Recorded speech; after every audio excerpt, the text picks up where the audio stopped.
go ahead and do the introduction again. Tonight, let me just say, it has been an honor for Funkatopia Live to welcome. I've welcomed so many musical legends onto the Funkatopia Live stage over the years. I mean, artists that are part of the fabric of funk music. And I've had an opportunity. We've had Bootsy Collins on the show. Bernard Purdy's been on the show. The late Lamont Dozier's been on the show. Brenda Lee Egan and Patty Henley, aka the Soul Sisters, were on the show. Alan Leeds. I've had various members of the Neville Brothers, the Wooten Brothers, Brides of Funkenstein, Rick James Stone City Band, Robert Coolbell. I mean, so many folks. And our guest tonight is undeniably one of those legends. I mean, pinnacle, absolutely. He deserves to be celebrated, and we're going to do it tonight. A world-renowned trombonist that added that spice to James Brown's band and the swell of sound to Parliament Funkadelic, a man that many were introduced very simply as Fred! Ladies and gentlemen, put your hands together right now for the one, the only, Mr. Fred Wesley's in the Fred! How you doing, Fred? Good for the rhythm section that did that tune, you know. Oh, yeah. Fred Thomas played, Cheese played the guitar, Jimmy Nolan played the guitar. Yes. Bobby Bird played the organ. Wow. I just did my little part, you know. Yeah, no, your part ain't little, Fred. Were you surprised? Jabbo laid that groove down, though. That was a funky groove. Absolutely. How you doing, Michael? I'm great, Fred. How are you, man? It's so great to see you, man, standing up somewhere, brother. We've lost so many, but you're still here, Fred. Good to see that, you know. Yes, absolutely, man. Yeah. Well, let me just say now, speaking of that song, so we were talking about that song, were you surprised when he was continually calling out your name? Did he do that when you guys were practicing it, or was that like a live thing that happened? I mean, no, it was spontaneous. Nice, simple, off the cuff, you know. And but the groove was so strong. That's the look at, as far as I'm concerned, that was the funkiest groove ever. That was the funkiest, the laid back groove, Jabbo. Jimmy Nolan, Fred Thomas, Cheese, Bobby Bird, they laid a track that time. So all I had to do was just play. So it was a impromptu solo. James Brown put that together, and it was a bad tune, good tune. Okay, Fred, but this is the thing: is that how do you impromptu play a solo that redefines trombone players? You've changed. Like everybody had to learn that solo just to get in the door. That is true. But who knew? Who knew where it was going? You know. But all I did, like I said, all I did was my part, and it lasted. It's lasted forever. Yes. Yeah. All trombone players. Yeah. Yes. Some 12-year-old is trying to do it right now. Uh-huh. And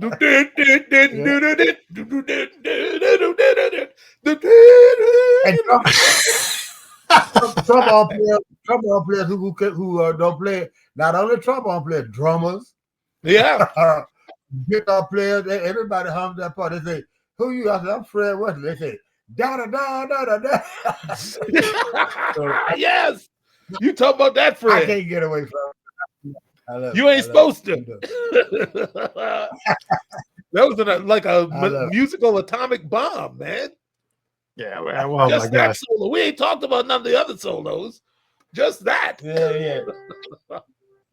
Yeah, you know what? Actually, you know what? And he's still doing these iconic solos, and this is like way out of order. I was going to talk about this like a little bit further down. We start talking about some of the, collaborations that you've done, but there was one really unusual collaboration that was a shocker to me, was a collaboration with a band called Abraham Inc., which was this blend of Yiddish music and funk, which I didn't even know was a thing. But let's go ahead and do this. I want to play like a little clip. It's like a minute 30. And if you'll appease me, I want you to check this out. Michael, Okay. Fred, you know this, but Michael, I want you to see what Yiddish funk sounds like. Here, check this out.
Man.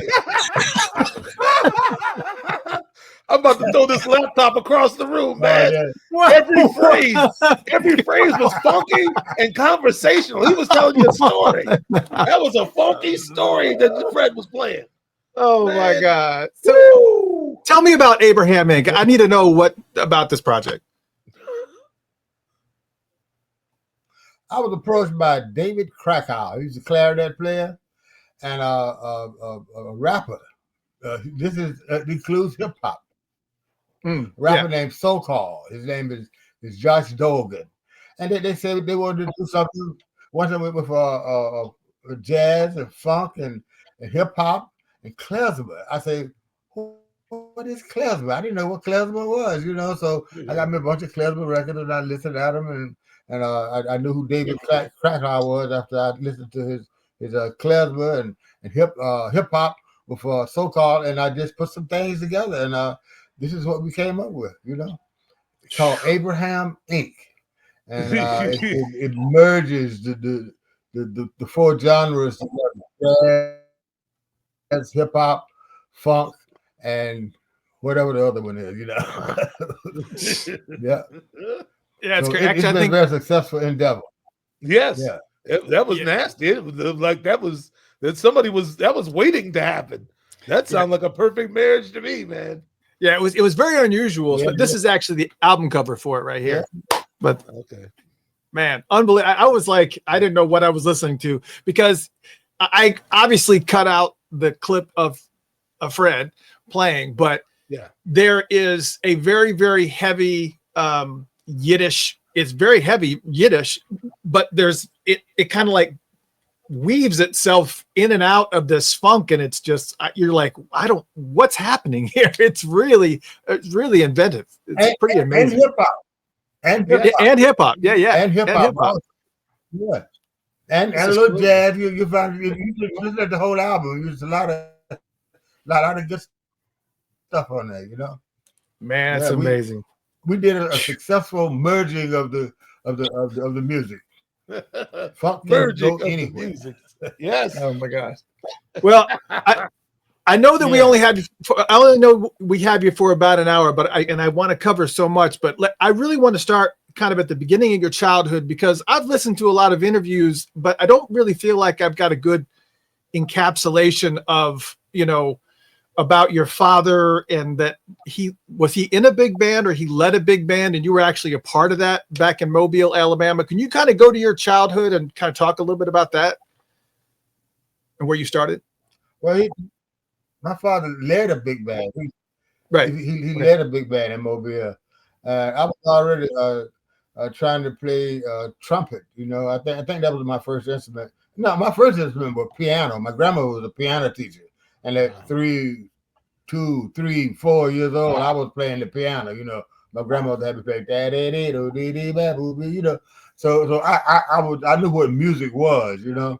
But I heard my father's big band. He had a big band, like the Count Basie band or the Glenn Miller band. He had a band. It was comparable to those big bands, and I wanted to play in them. I knew all the people in this band, and you know, Joe Lewis and Joe Morris and Fortune, because I used to listen at the rehearsals that had rehearsals in the house, and so the one that impressed me the most was the trombone player. His name was Henry Freeman, and so at an early age, I tried to learn how to play the trombone, you know, but I got gigs on the piano, bass. I playing bass, you know, when bass lines went boom, dun, boom, dun. I could do that, you know. So and piano, and I sang a little bit, but I really wanted to learn how to play the trombone because Freeman was a good trombone player. Plus, he was a gregarious type of guy, you know, and I just wanted to kind of be like him, you know.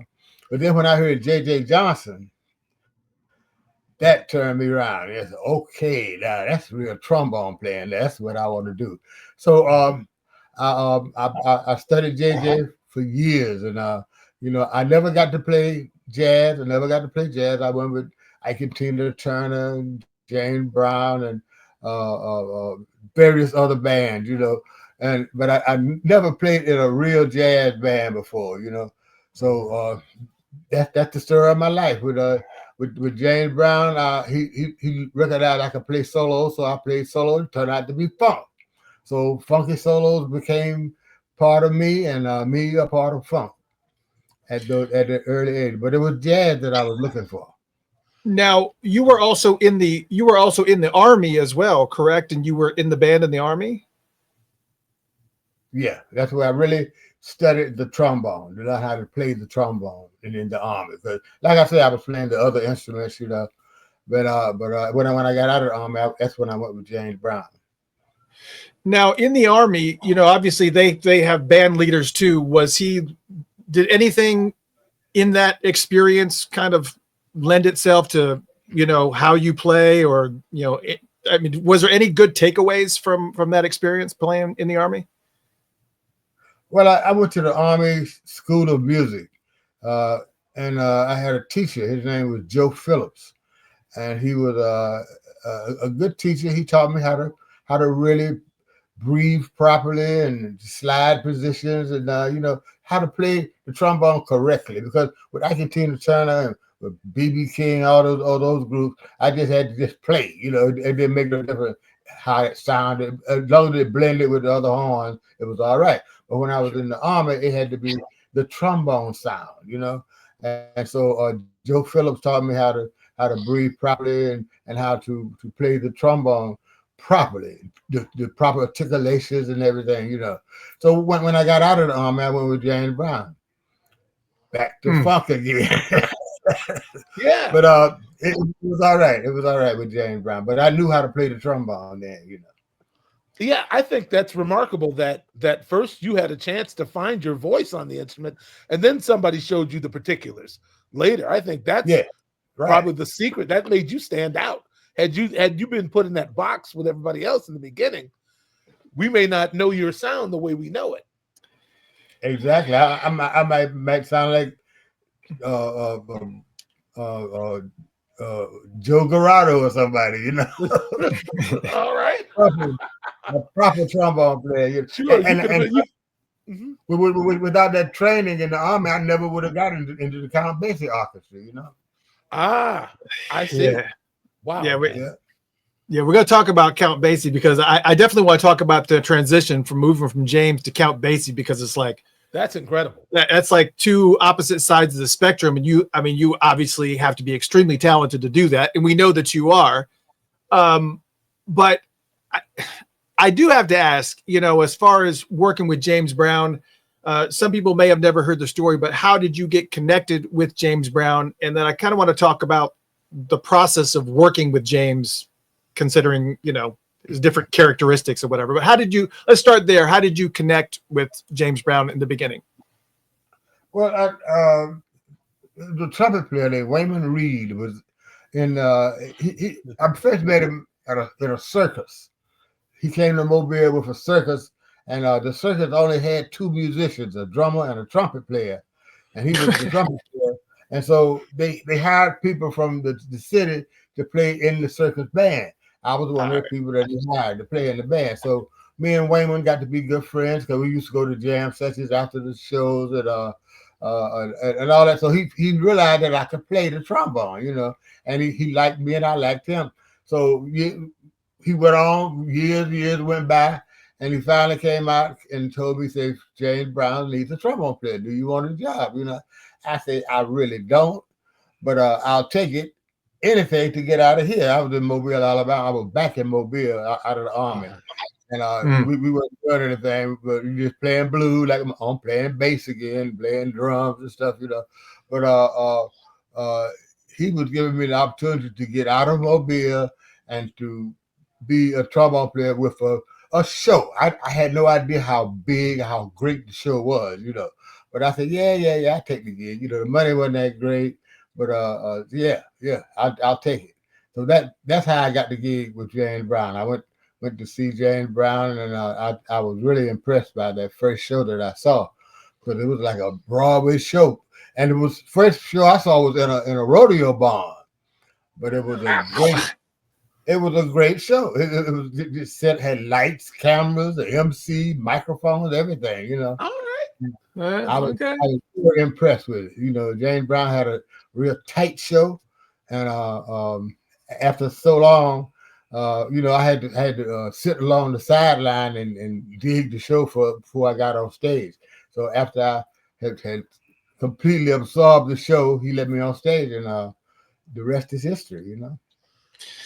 Yeah, so how was that first one-on-one with James? I mean, you know, when you was it like nice and cordial, or was there anything memorable about it? I would say it's good. Yeah, Pee Wee, I had met Pee Wee. Pee Wee came in and said, Mr. Brown, this is Fred Wesley. He's a new trombone player. So James had his back to me. He was in the mirror patting his hair, you know, and everything. And he turned around and looked at me, and he saw I was a little large, a little bigger than the average cat, you know. He turned back around and he said, "Can you dance?" first word James said to me, "Can you dance?" You know, and I said, "Yeah, I can dance because I learned." Yeah, man. Yes. Yeah, so that was our first encounter, you know. I love it. And I mean, he was like notoriously, from the stories that we've heard, obviously a little, you know, very, very strict, very, very ruthless. What was your, assuming that is the case, and I'm assuming it is because there's plenty of stories to support that, what was your first taste of that side of him?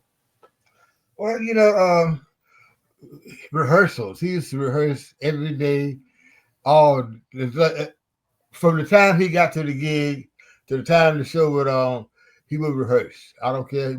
Sometimes he'd come in and play some jazz on the organ. He'd swear he could play some organ. He could play no organ. But I remember the record. Just have jam sessions, you know, with the band. Rehearse some tunes sometimes. And so, and you know, so I learned how to say yes, sir, Mr. Brown. You know, and we got along good until one time he asked me to. A lot went on. Pee Wee had quit the band.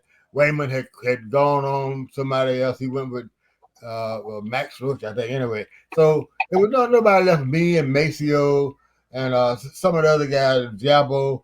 So he made me the band leader because I had been assistant band leader to Pee Wee the whole time I was there. This was about 2 years in, you know. Mm-hmm. And I was rehearsing the band one day when he came in. That was a big deal. James Brown is coming to the stage, you know. So he came in. He said, "What you rehearsing?" So we were rehearsing to sing a simple song. So I'm getting the pop, stop, ba-da. James said, "No, I don't want you to do that. I want you to get the rhythm section first. Do do do do do do do. You know, to get the rhythm section, but then we're gonna add the horn to it." And I said, "No. I want to get the horns for it," and that was a mistake that I made. You know, you don't tell him how was gonna rehearse his band, you know. Mm-hmm. So, but I was kind of stubborn at that time, and he told me that I had to do it his way. I had to leave, you know. So that's when I left the band, you know. Yes.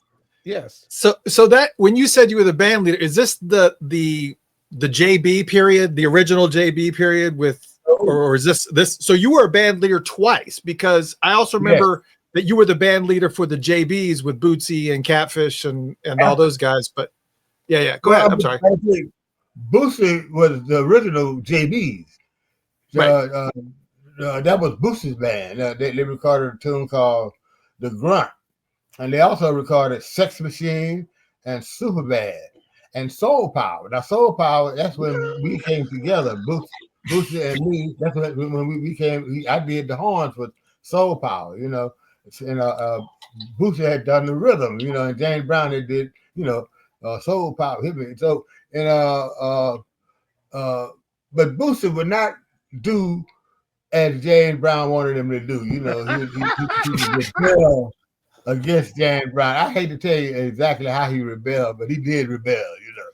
And we've heard the stories, Fred. We've heard the stories. We know about Bootsy. Okay, well, I'm not going to tell him. No, you don't have to, brother. No, okay. It's all right. We're not going to do that to Bootsy right here. He might come back on the show and cuss us out. So we're going to leave Bootsy alone. It didn't come from me. Anyway, the JV. So when Bootsy left, then that's when we recorded a Funky Good Time. We were going to have a Funky Good Time. And so when the album came out, he just said, "Well, I'm gonna give this band to Fred." So it's Fred Wesley and the JB, you know. Yes. Yeah. That's how I got to be the band leader. After Bootsy had already set the standard for it. See, so when I came back in the band, I came back and said, "I'm gonna make some of this money." You know, I said, "I'm gonna do whatever James said, as long as I can take it. I'm gonna do what he said." It would turn out to be a great experience for me. Because I had it. I had it. Anything happened on that stage, I had some hand in it. I had to do James recordings and all his band leading and stuff, you know, and I had to report to him. And he would like it sometimes he wouldn't like it, but I had to report to him, of course. But I was in charge, and I learned a lot. I learned how to record. I learned how to write music, and I learned how to lead a band, and some psychological things about musicians that I learned too, you know. So I took it as long as I could. But one day James, he had me, you know, I was his yes man. I said, "Yes, sir, Mr. Brown. Whatever you say, Mr. Brown. Anything you say." But so one day James said something really ridiculous. We was in Madison Square Garden in New York. What did he say? He said that they gave tickets away for the Nassau Coliseum so that he would not have, people would not buy tickets for him at Madison Square Garden. I forget who was at Nassau Coliseum. I think it was Harold Melvin and the Blue Notes. I think that's who it was. Wow. Okay. Yeah. So they said they gave tickets away on the same night that he was supposed to be at Madison Square Garden. He said, "Ain't that right, Fred?" And I stood there and I listened. I said, "Hell no." Well, you know, that was it for me. All right. That was it, you know. I had said no to the wrong person, you know. So I said, "Okay, well, I'll leave, you know, but you don't have to kick me out. I'll go." But, yes.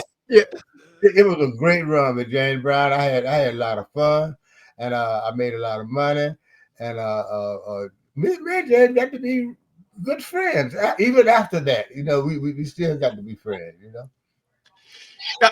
Do you have any I'm sorry, Michael. You probably have a couple of questions. Go on. I got too many. You keep running it, man. Okay, all right. Okay. I got too many questions. But my first question, they got nothing to do with music. They got to do with like hot sauce. And okay. I got different questions for Fred. I don't. All right. Time that me and you were in Ricky Minor's band, American Idol. Uh-huh. And that's when you told me about you said James Brown grew up in the woods. Yeah. He was a young boy eating what he could catch. But that's true. He grew up in the woods and came to the country. I mean, came to the city and shine shoes for a living, you know. Wow, man. He would dance and shine shoes. They would throw nickels at him, you know. Oh, James Brown started at -0. Yeah. Really nothing, you know. Yeah. Yeah. I It's got not. the mind for that. I got the mind for that, you know. Yeah, that's a self-made person completely. I mean, yeah. And I did want to ask you specifically about, you were on the recording for Say It Loud, I'm Black and I'm Proud. And I have to say, that song was such a major statement, and no one had really released anything with that type of message and the scope of where James was in his career, as far as like the height of his power. It was quite a bold song. Were you, when you were on the recording, did the impact or the potential impact of that song affect you when you heard the lyrics? And what did you think the first time that you heard the song? Well, I was amazed that I knew James was into the revolution, so to speak, but I didn't know he was going to actively participate in it, you know. Yeah. And, we had that little background. We had, that's one of the things we rehearsed every day when we came on stage. We had put it together. Clyde had his part, Jim Nolan had his part, and so we got called out to the studio, and it was late one night.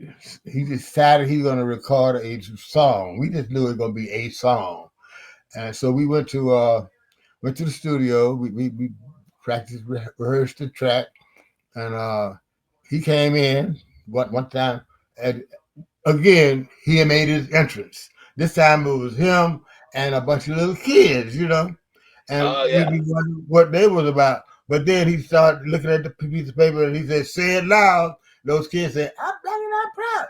And we did the track. That's what I knew that what it was going to be. I didn't realize the impact that it was going to have on the world until we traveled around for about 2 weeks. We got to Houston, Texas, and James Brown came on stage. He said, "Say it loud," and everybody in the audience said, "I'm black and I'm proud." I said, that is amazing, you know. And then did it on television, too, which was like, wow. Yeah, that's power. That's power, man. That's power, you know. Yeah, it's just incredible. But all right, so we kind of already talked a little bit about the JBs, and obviously Bootsy and Catfish kind of went to the Parliament Funkadelic, and I mean, I think it's kind of obvious with Bootsy because he's such a character with his glasses and his all that stuff. He kind of fit that character mold that Parliament was doing, what George was doing. I mean, it was just a cavalcade of characters with them. But what was your attraction to Parliament Funkadelic? I mean, what was the gravitational pull for you to join them? New funk. Yes, I was going to guess. I was going to say that. Fresh funk. Yes. Whoa! Look at Bootsy came to my hotel room in New York, and in fact, all of them came to my room. I looked at the peephole, and I saw all these people out there with these crazy clothes on, and I recognized Bootsy with his funny glasses on. I said, "Well, let me open the door," and it came in there, and Bootsy played "Stretching Out in the Rubber Band." Oh. I said, "Whoa! I cannot believe it!" You know, he wants some horns on that, and then George Clinton got this doop doop doop doop doop doop. Boop! I said, that is some fresh, new funk, and I want part of it, Yes. And they gave me a whole lot of tapes with a whole lot of different funk themes like that. All I had to do was spice them up with some horns. I say, I can do that. I can do that. So I quit James Brown that one night, and then 2 weeks later, I was with Bootsy, I'm sure the creative freedom alone was probably that was on a whole new level. Yeah. Because before I used to have everything approved by James and usually follow the pattern that James had laid down, But George Clinton and Bootsy, they said, "Give me something bad." That's all they want. Yes. And I love it. I love it. I do too, Well, and it's all reported they were, as a band, it was mayhem all the time. Because there was so much artistic freedom, like you just said, that they were just, it doesn't seem like it was like disorganized organization. I don't know. But see, the way George did it, he got all these little pieces together. Not little pieces, these big pieces together. And he would sit in the studio by himself. We call it quality control. And he would put this in, take that out, put this out. A lot of things that I did, you never heard before. And I don't know where they are, but because he would use them or not use them, all the parts, and he put it together and it come out with a masterpiece, like We Want the Funk, Tear the Roof Off the Sucker. Those are just little masterpieces, works of yes. George Clinton. Yeah. I got a question. Butcher did the same thing. Yeah. So I was going to say, wow, was there anybody in the P-Funk camp who would go, wait a minute, George, I think we've taken this is going too far. Like, was there anybody there to tell him no, or I think this is a bad idea ever? I don't think so. Certainly not me. Nobody could stop George at all. Yeah. No, stop him. No. We just let him go to the moon. Let's go. Yes. Okay. Because and it turned out to be a really great ride, Yeah. No, nobody was to tell him what to do. Nobody would say stop this or stop that. And I'm surprised, but he has survived all of that, and he's still alive and still doing it. What's George and Sly do? George and Sly still hanging around, and Prince gone. I don't get it. I did some horns for George just recently, Well, he knew who to call. Yes, some bad stuff for her, yeah. He's still doing it. My goodness, still doing it. That's it. I know we already went past the James Brown section, but we got some questions from the audience. There's one from K Private that says, Fred, please settle a bet on the song More Peas. He calls somebody Friendly Fred. Is Friendly Fred you or Fred Thomas? Friendly Fred is me. It's me. Uh-huh. There you go. I hope you won the bet, Kay. I was James' yes man, Yeah. Anything he said, however ridiculous it was, he I always amen it, One time he said, I'm gonna run for president. And he looked around at me and said, Fred's gonna be my vice president. So you see how ridiculous it is. And you said, that's right. Yes, sir, Mr. Brown. That's right, Mr. Brown, yes, sir. Friendly Fred is me. Friendly Fred, yes.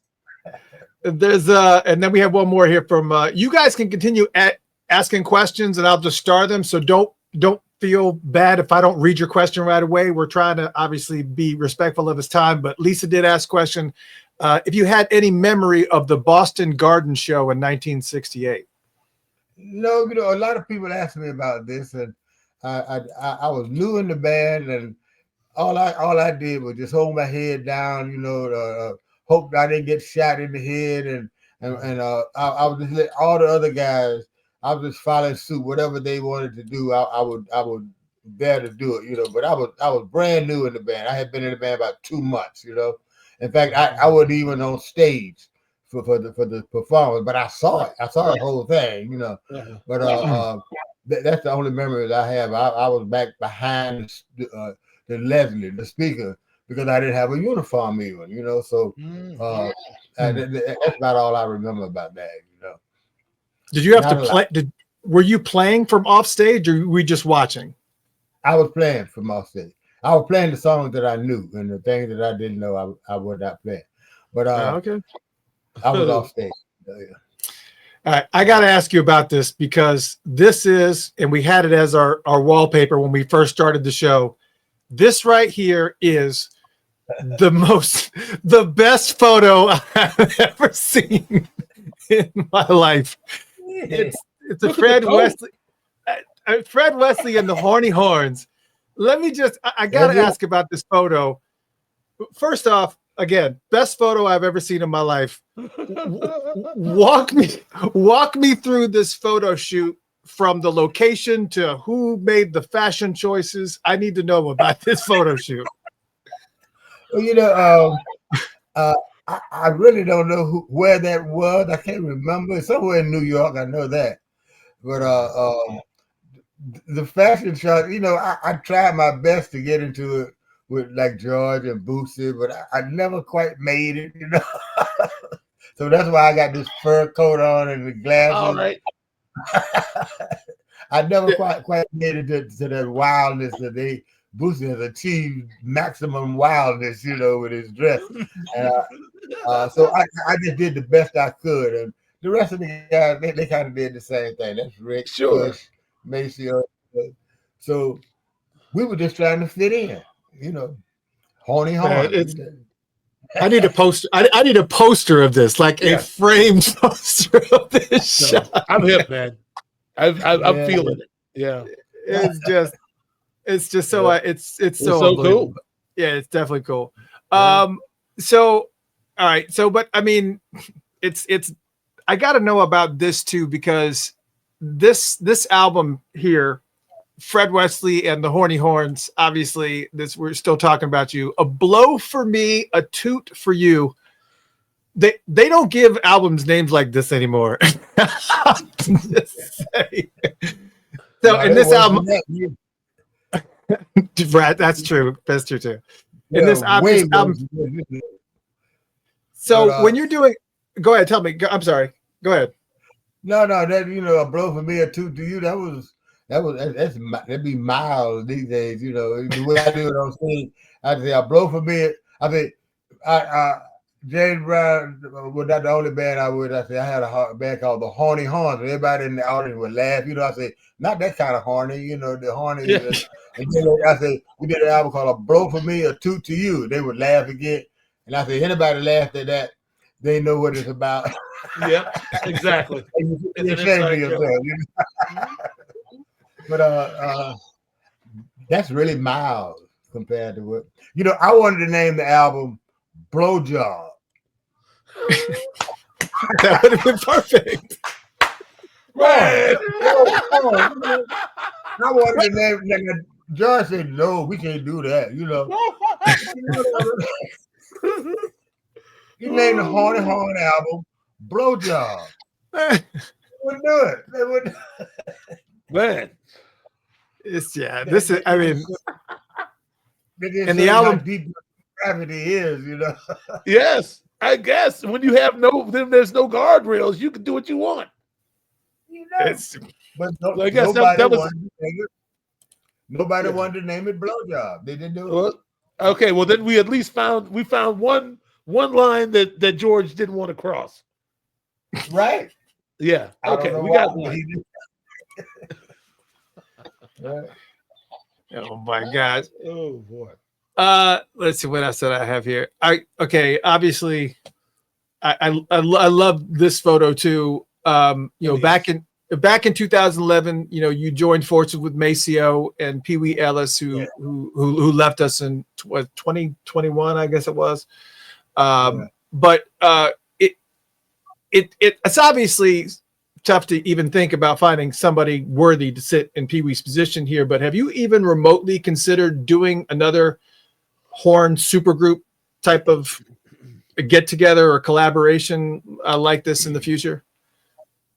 Yeah, but we don't have the people.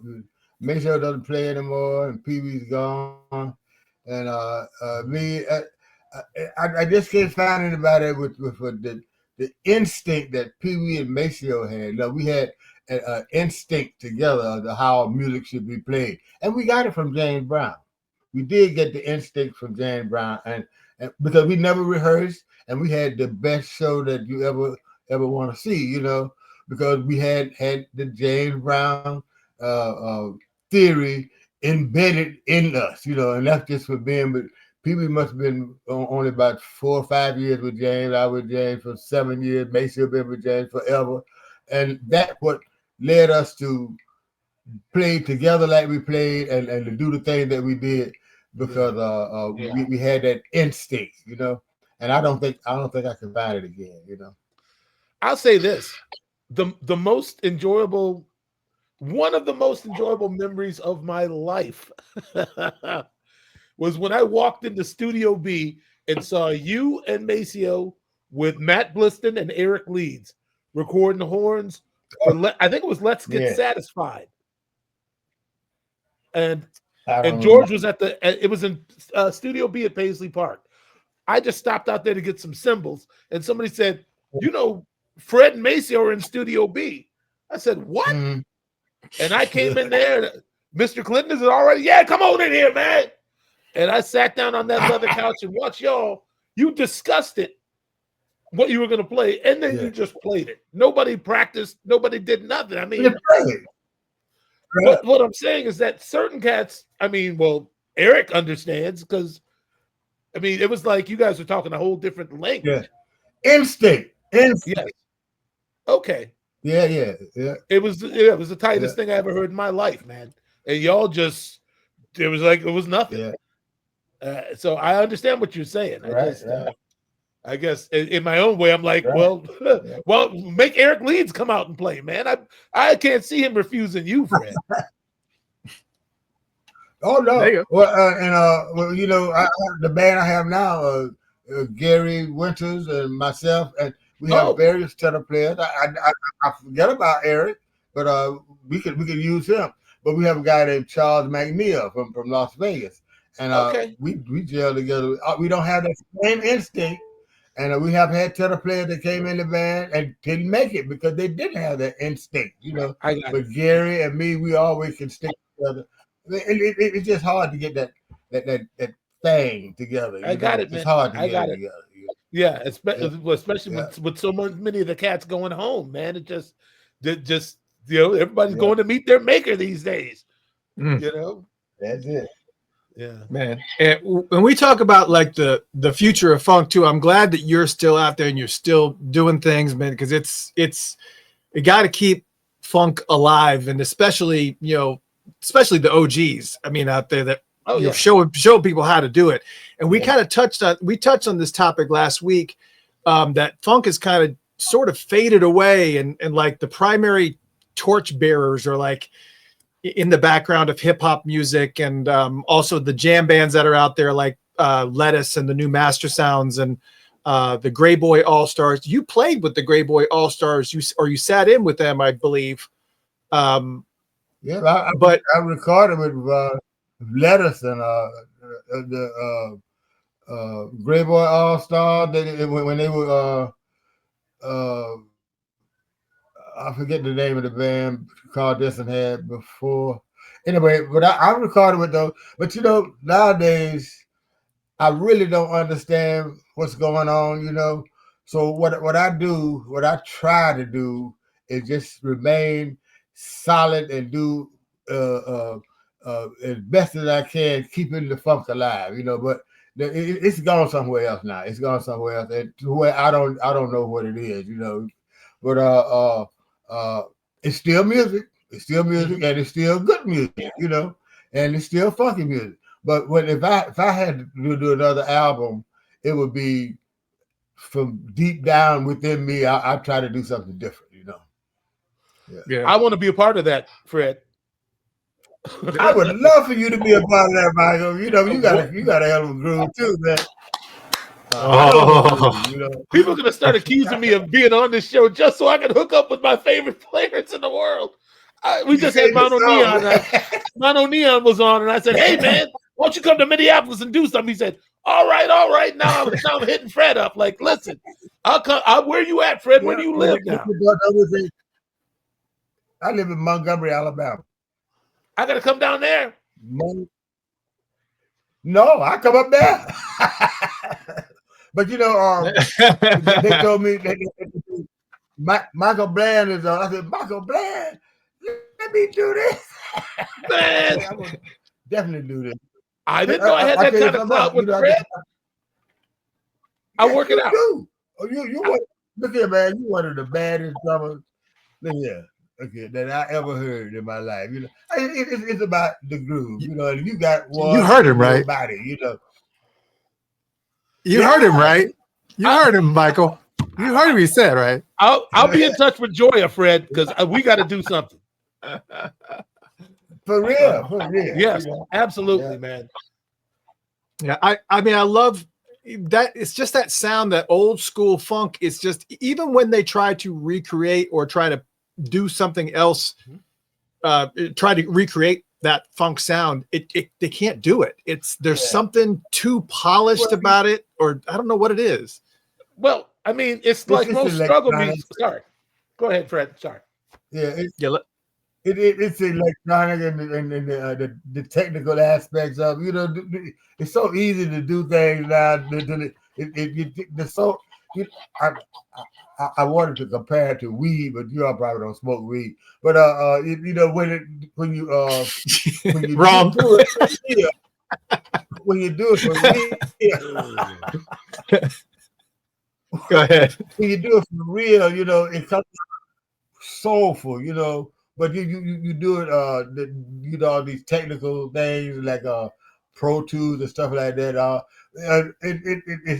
It's funky, all right, but something is missing out of and it's that inner soul that you don't have when you produce it that way, you know. Mm-hmm. Still music, still good, but it's not as good. It's not as real, you know.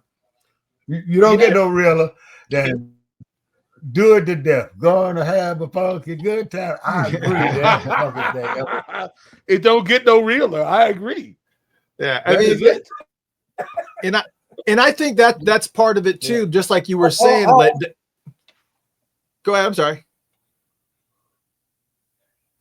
Go ahead. No, I wasn't. Wait a second. Oh no! What I was saying was that, you know, what you were talking about before, how, you know, Pee Wee and Maceo, when you guys got together, you had that instinct. You had that, and I think that's part of a good recipe for being able to recreate that funk sound, is making sure that everybody that is in that band has that instinct, has that flow, is going to be able to connect like that and just kind of create that. I just think it's really tough. I think it's going to be tough to be able to recreate it. It's just, I don't know what it is, but I tell you what I think it is. It actually gets to be easy, you know, when you learn all that you learn, when you get all that in you, then putting it together again with some people that already know about it, it's easy, you know. But it's hard to learn it. It was difficult with James Brown, you know, and it was difficult trying to figure out what Pee Wee was talking about half the time, you know. But Maceo and me and Pee Wee, we were the top cats in James Brown band, and it sounded like that when we did our thing, JB Horns. Yeah. I think part of it is that it's also is, I think the struggle is missing from music now. You think you're absolutely right, Fred. Everything comes so easy now, you know. And I think some of that grit is something that's it's something your soul and spirit have to be involved in, you know. Exactly. You know, I took my lumps, man. You know, every day with Prince wasn't a happy day, you know. I got kicked around plenty, but I had to rise to the occasion. I had to find it, you know. Fred, did you ever get an opportunity? Fred, did you get an opportunity to work with Prince much? Never did. Just that one time in the studio. The only time I don't know why, but maybe they like trombone or maybe they like me. I don't know. But I admired his music though. I did. You know. Yeah, he's definitely different. And before we get too far away from this, even though we already have, I really go back to the James Brown. Well, no, I want to go back to the Count Basie. Oh, Count Basie, yes, because I need to know. I read an interview somewhere that said when you heard that there was an opportunity with Count Basie that you jumped at the opportunity, and I'm curious as to what that draw was for you, because at this point you had been like pretty much embedded in funk. What was it that you were like, oh yeah, let me do this? Well, you know, Wayman Reed, the same guy that got me and James Brown band was now playing with Count Basie. So that said something about his versatility, you know. So he asked me if I wanted to play in the band. I said, "What? Of course I did," because I had no idea I was going to make it with Count Basie that easy, you know. But when I got there, I felt that groove. Butch Miles was the drummer, and he had a wow. groove too. And actually, the whole band had a groove, you know. And the groove is what drives me, you know. If the groove is good, I go anywhere for that, you know. Yeah. And I got in the band, and what I didn't know, the guys helped me get it, you know, and they were just wonderful people. They just helped me do things, and I got it. And when I got it, it was beautiful, you know. I sit there, I said, this got to be the best thing in the world to do. But the problem was it didn't pay much money, you know, and I had got my family used to certain lifestyle, so I had to leave the band. But it was great while it lasted, you know. Certain life. So you were making more money with James Brown than you were with Count Basie? Yeah, I get that. At that time, yes, absolutely. Well, the reason why I asked that is because there was notoriously so many issues with you guys actually getting paid. There was like so much of that. Well, you know, with me, I made most of my money from records and in the studio, you know. Circumvent. Got it. The band didn't go in the studio all the time. I went in the studio with the New York session musicians, you know, and the LA session musicians and the string players from Nashville. You know, I had opportunity to write for everybody, just about everybody in the country, you know, in the name of James Brown. So I got paid, you know. But now James wouldn't give me your weekly salary on time, you know, of course, you know. You had to stay around to get that, you know. But yeah, it was way more money with him and with George than it was with Count Basie. Count Basie paid $500 a week. You know, you pay your own rent out of that. You know, you can't live off of that. You know, not if you hadn't gotten used to the other money. Sure, yeah, you were taking a pay cut for the music. I've done that. I've done that because I just, if it's something in my feelings or that something vibrate about it, that's like I got to check it out. I'm always interested in finding, just exploring, man. I think that's what it is. That's the kinship I feel with Fred, even right now. It's like what I feel from Fred is that he is a man who knew how to set his boundaries. And you know, you gave for the funk when you know, and the funk repaid you many times over, you know. But your versatility and your ability to keep your mind open, man, that's something you can't teach anybody. You're an open vessel, Fred. I feel it from you. I feel the vibration from you that music moves through you, man. Well, fill me up, Michael. You don't don't threaten me, Fred. I will send a plane ticket down there. My goodness. Oh, man. No, we're gonna work it out, Fred. Oh, no, Fred. Fred. So. Oh, Fred.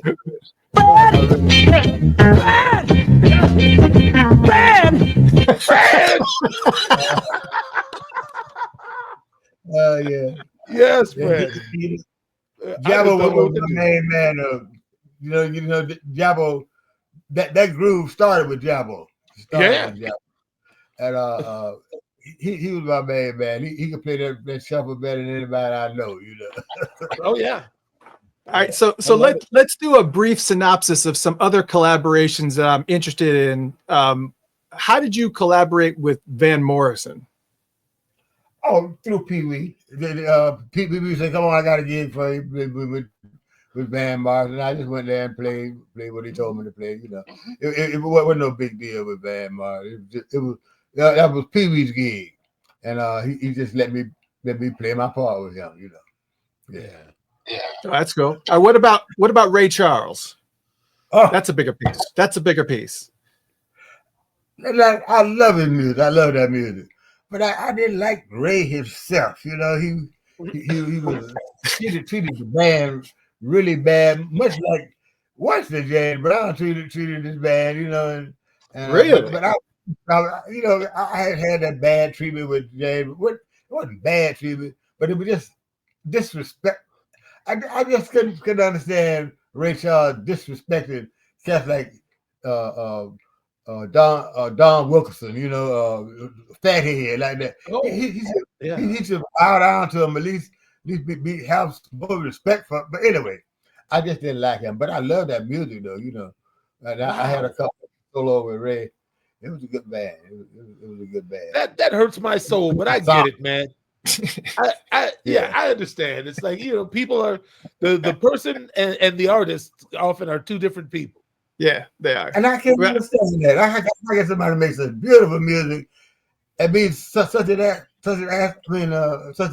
person, you know. Yeah, we know what you're about to say. Don't make Fred come out of himself like that. You're right. Be cool, man. You know, which is kind of unusual. I wouldn't have seen that like you, Michael. I don't know that I would have seen. I mean, I only know what I've kind of seen. Wasn't known as the kindest guy you ever wanted to meet. Yeah, you know. I mean, I worked for, you know, recording artists in France and Italy, all over the world, and you know, a lot of them said, Prince, I was always impressed with his music. It's too bad he wasn't a nicer person when I met him. I've heard that story many times over. You know? And I heard the same thing about James Brown, you know? Yeah. Well, yeah. That's what it is. You know, some people, they may be processing the pain, but it's not over for them. Some of these people, they come up hard. They stay hard their whole life sometimes, you know? Right. Yeah. Well, are there any other first off, there was a project that you just posted on your socials that I don't know anything about. And I don't know the name of it either, but I saw it on your social media page. Oh my goodness. That's a crazy project. I don't know if I should talk about it either, but you already put it out there. It's on your social media page, so you got to tell us what this is. Well, a guy named Randy Pratt, I never met him, and a guy named Billy Spaceman Patterson. Now he was a good friend of mine. Now he brought me to first. I was just going to do horn parts on that, just doing solos here and there. But it turned out to be a video, and I had to wear costumes and stuff. You know, it's an interesting project, and it's good music too. It's good. It's funky, and it's kind of rockish, you know, and it has a message to it. So it's good music, and I haven't seen this. I have to look at it. Yeah, you did kind of look like, what's that? All right. Yeah. Well, and here's the other thing too, is that all that was posted on social was just the album cover, and it was probably Joey that posted it, but it was just the album cover, but it didn't say the name of the band. Is it TLS? Is that how I'm reading this? That's TIS. But just wait a second till I find out more about it, you know. But I don't want to talk about it. Let's have Fred back on. He can tell us all about it when he wants to tell us about it. Yeah, well, that was posted back in April, so I figured, and I was just like, I haven't heard any more about this, but I'm excited. I can't wait to find out more about it. Please do let us know. I do know. Me too, because it was all done remotely, you know. Me too. Email with a tune on it, and I send them back to email with horns on it, you know. And when I find out more about it, I'll let you know about it. Okay. All right, there you go. See, this is what happens here. We are so ahead of it that we're.